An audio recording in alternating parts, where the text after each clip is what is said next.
We're so lucky to have with us today Emma Dickson, who majored in theater arts, and the title of her talk today is Staging Science, Enhancing Scientific Communication Through Theatrical Performance. Good morning, everyone. Well, the title of my thesis does sort of beg some questions. Why does scientific communication need enhancing to begin with? Well, in contemporary America, there's actually sort of a crisis of scientific communication, especially in the ideas of getting out scientific theories and scientific consensus to the general public. We've seen the effects of this on communities with the recent measles epidemic that's broken out. It's a very serious issue. People just aren't aware and they're not interested. And furthermore, a lot of people are actually sort of scared of trying to study science closely. I hear a lot of people say, oh, I'm not good at math, I couldn't possibly understand this. I'm not a logical thinker, I couldn't possibly understand this. And that's very frightening because as we live in a democracy, these people do actually affect policies that relate to scientific issues. So educating people who aren't experts, who don't study science, is a very pressing concern.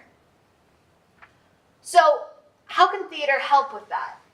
Well, one thing theater is great at is it makes the science more accessible. Instead of just presenting it as sort of abstract facts on a sheet of paper, theater presents science as a narrative form, which is easier for our brains to understand than just looking at equations on a sheet of paper. And it also engages multiple senses. You know, instead of just looking at that sheet of paper, you're watching the actors, but you're also hearing what they say verbally, and then you get the nonverbal reinforcement from the scenic design, the set design, subtle theatrical structural elements. And theater is also great at making science more relevant because it's such a human-centric art form. It depends on that connection between the actors and the audience members, that it's great at relating these abstract ideas to the human scale and to how they can apply to everyday human lives and how we live our lives. So for my study, I looked at 5 contemporary plays that engage with science substantially. They are Arcadia by Tom Stoppard, Picasso Le Plan Agile by Steve Martin, Copenhagen by Michael Frayn, Constellations by Nick Payne, and Silent Sky by Lauren Gunderson. I chose these plays in part because they were all written within the last 30 years, and they're all established works, which means that they're a really good representation of how solid contemporary theater is engaging with science. Furthermore, they also span a wide spread of different ways to engage with science. Some of them are completely imaginary, like Constellations, dealing with a metaphorical interpretation of science and completely fictional characters. And that spans the thread to Silent Sky, which is basically a biographical drama of a famous female astronomer of the early 20th century. I also, for my study, I wasn't just interested, though, in how the plays engaged with science. I wanted to know how that engagement got across to audience members. So I also looked at critical reviews of the productions to see what got across and what didn't work. For people who, well, they may have seen a lot of theater, probably don't have an extensive background in science. So for today, I'm going to talk you through how the 2 most famous of these plays, Arcadia and Copenhagen, approach engaging with science. So Arcadia, written in 1993 by Tom Stoppard, actually was on the short list for the best science book of all time, despite being A, completely fictional, and B, not actually a book, but a play. Arcadia is it takes place in 2 time periods at the same British country house. In 1809, young Thomasina Coverley, a scientific prodigy, is trying to discover the mysteries of the universe. Like, why when you put jam in your porridge and you stir it, you can stir it in, but you can't stir it back out again. That's actually something that scientists hadn't really grappled with at the time. Meanwhile, in the contemporary time period, historians are looking back at the records from 1809 and trying to piece together what happened and trying to piece together what Thomasina was working on. As I said, Arcadia is a very well-loved and well-established play that has been successfully produced many times. And the critics do love it. It does get it across. They say, you know, you could be forgiven for thinking that a play full of maths would also produce a fairly steady state of torpidity. What is impressive about Arcadia, though, is the haunting mix of playfulness and poignancy to which, thanks to the author skills and Trevor Nunn's fine production, the ideas constantly give rise. And the play stirs the most basic and profound questions human can ask. How should we live with the knowledge that extinction is certain, not just of ourselves, but of our species? So the question now becomes, Arcadia has this great effect on people. How does it do that? Well, to talk about that, we have to talk about the main scientific theory that Arcadia engages with, which is the second law of thermodynamics. Thermodynamics is basically just the study of how heat moves, and the second law says that heat goes from a hot object to a cold object, and it never goes the other way. That's why if you've got your cup of coffee on the table and you leave it there, it's going to get cold by itself, but it's never going to get warmer than the room it's in without you putting it in the microwave. If you take this to the logical conclusion, all the hot heat will flow to everything colder, and that will end up with everything at the same temperature. And at that point, no more heat can flow, and things will sort of stagnate. And that's actually how many scientists predict the universe will end, in what's known as a heat death, where nothing can happen. So then how does Arcadia engage with the second law? Well, actually, one of the characters, Thomasina, the young scientific prodigy, undergoes a heat death of her own. She dies in a fire at the end of the play. Her death is inevitable, especially from the audience's perspective, as they've known she's going to die for a solid 40 minutes before she actually does, because they've seen in the present day the papers that say she's died, the historical records. So we know that her death is inevitable. But we don't know what's going to happen along the way. No, we don't know exactly the details, and even the characters in the future don't quite figure out all the details of what happened back in 1809. So we've got this idea that, well, the end point of life, death is inevitable. The end point of the universe, heat death, is inevitable. All that stuff along the way is unknown and unpredictable, as Valentine puts it at one point, as mysterious to us as the heavens were to the Greeks. And at the climax of the play, we have this lovely exchange between Valentine in the present day finally figuring out Thomasina's work, and Thomasina and her tutor Septimus beginning the little romance. You can put back the bits of glass, but you can't collect up the heat of the smash. It's gone. So the improved Newtonian universe must cease and grow cold. Dear me. The heat goes into the mix. Yes, we must hurry if we're going to dance. And everything is mixing in the same way all the time, irreversibly. But we have time, I think. Till there's no time left. That's what time means. And we will dance. Is this a waltz? And so this really, it's the most moving moment of the play, and the most, the climax of it all. And it just shows how, through thermodynamics, can kind of lead to how we interpret mortality, is that we have this finite amount of heat energy to do whatever we want with, to dance, to learn, to love. There's still that inevitable death. There's still that inevitable point where there's no more energy left. But until then, we have this choice. And so, basically, Arcadia not only illustrates thermodynamics through the life of the character and through these humans, but it also then shows how thermodynamics and the science behind it can help us understand how we live our lives, our process of existence. So that exchange goes both ways. And that's what makes Arcadia so effective. It doesn't just show science on stage, it then also goes back and shows how science can help humans understand existence. The next play I'm going to look at is Copenhagen by Michael Frayn. Copenhagen is also well regarded, won the Tony Award in 2002 for Best Play. It's actually about real-life scientists, quantum physicist Werner Heisenberg and Niels Bohr, and a meeting they had in the middle of World War II when they were both on opposite sides. And it deals a lot with quantum mechanics and the uncertainty principle.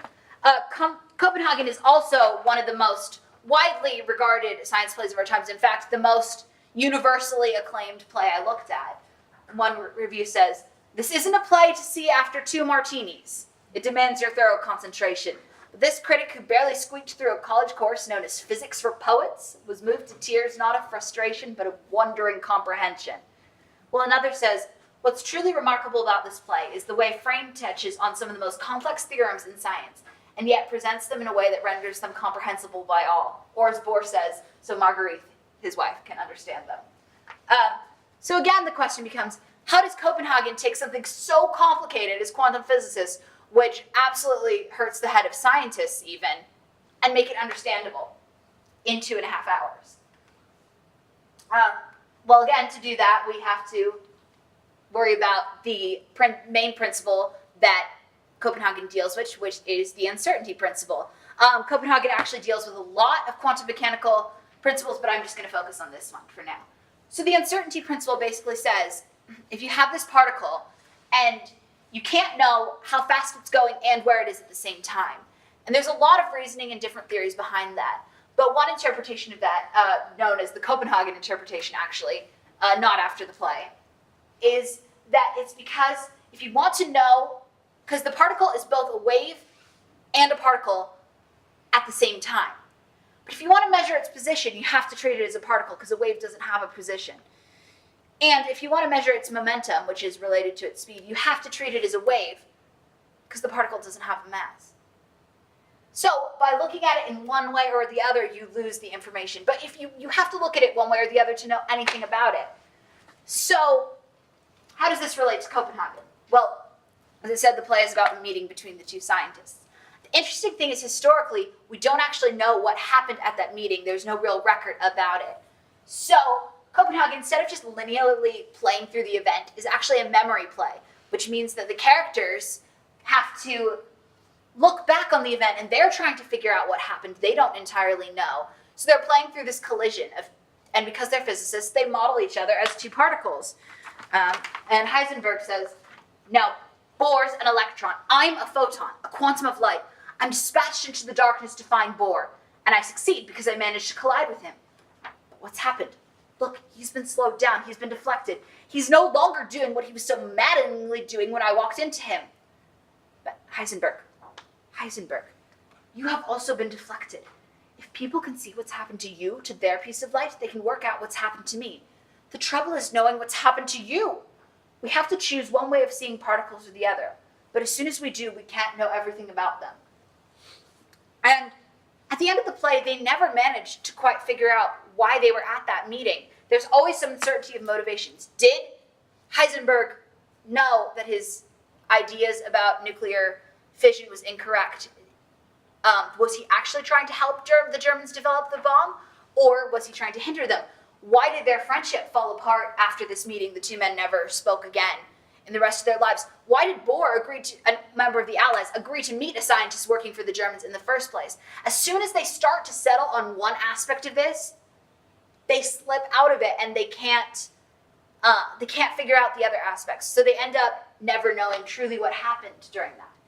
And that kind of speaks to the uncertainty of human morality and when there's relationships between two humans. We have to choose a sort of lens to view another human under, otherwise we can't make sense of what they're doing. But the minute we choose one of those lenses, we're ignoring the information that doesn't fit into them. So whether, Bohr chooses to see himself as Heisenberg's mentor, or as someone on the opposite side of the war, or as a friend, this completely changes how the event occurred and why it occurred. And by doing that, then that kind of speaks to the fact that you can't know in interactions truly everything because humans are so complex, because life is so complex, because history is so complex, because morality is so complex and so interdependent that every time we try to make sense of it, we lose information. And that, again, Frayne is explaining quantum physics by modeling it as a human interaction and the characters do explain this at length, how they're modeling it and how that affects it.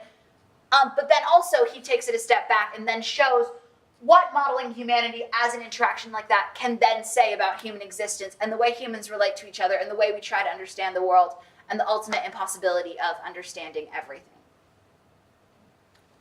So now that we've seen that the best way that these two most famous science plays engage with science is bidirectionally. It's that you can't just use theater to explain science because then it becomes a teaching play and an educating play. And while that might be more entertaining than reading a textbook, it's not really great theater. It becomes great theater when you not only do that, but you also go the other way and show how these ideas can truly affect what matters to all of humans, which is how we live our lives. That is something universal that science can actually help with, and theater can help make that clear. So what comes next for my project? I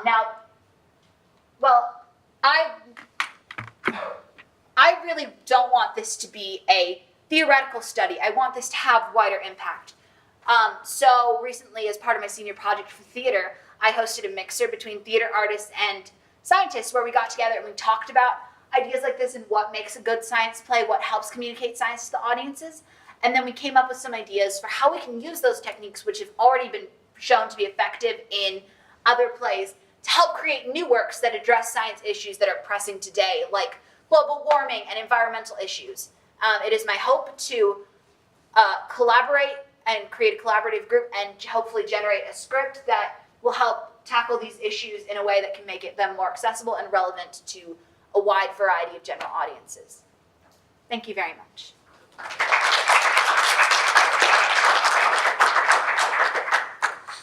Any questions? Yeah. Scott. Or Shane? Whichever of you want.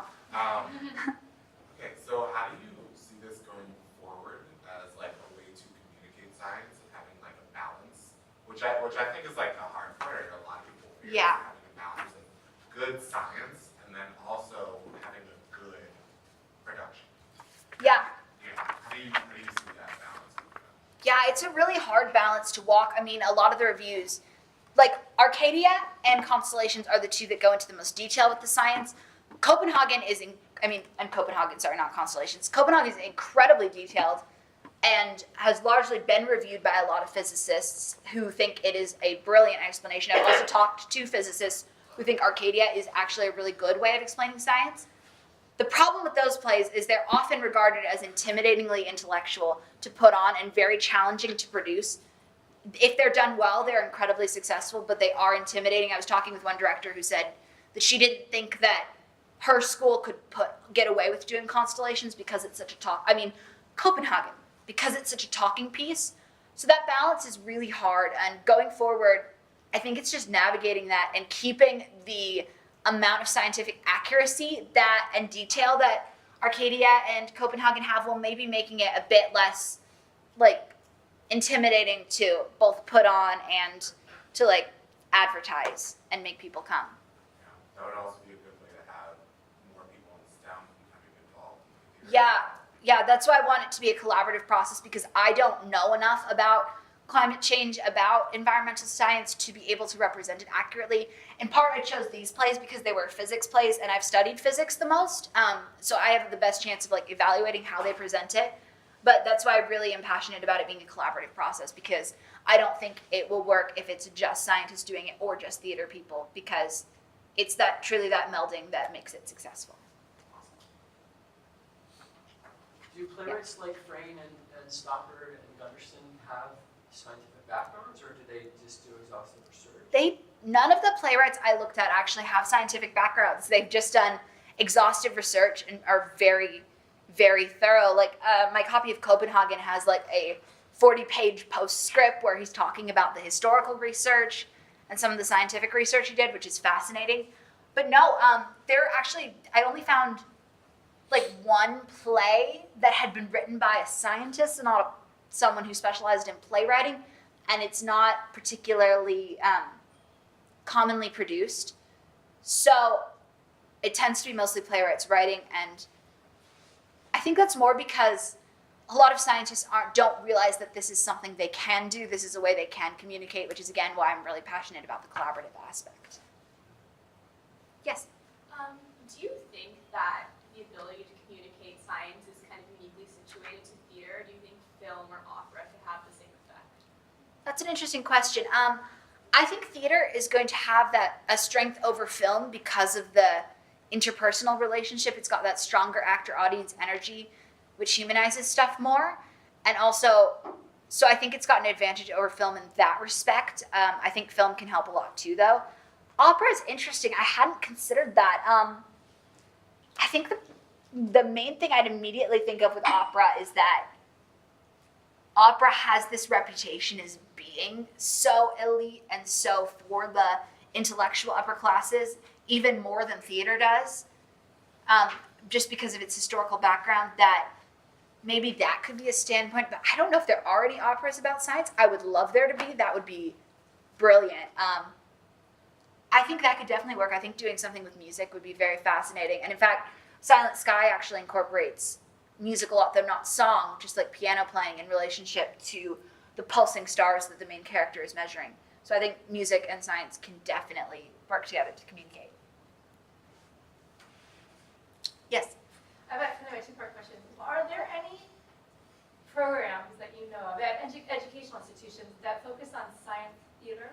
So I'm thinking, for example, there's a growing interest in like science journalism at various journalism schools around the country as a way to translate science to people. Do you know? Is this an initiative, or is that other people are thinking about, or is this kind of isolated to a few playwrights who kind of take on these heavy topics? Well, there are a lot of playwrights that write about science in one way or another, but there's not been a whole lot of actual like academic work on them, which is partly why I chose this topic. And I only found one book that specifically focused on science and theater, and it didn't include 3 of the plays I was looking at. I don't think this is a very heavily studied area of theater, and I don't know of any programs that do that. I'm not sure though. Great, thank you. Other questions? Did you do any research on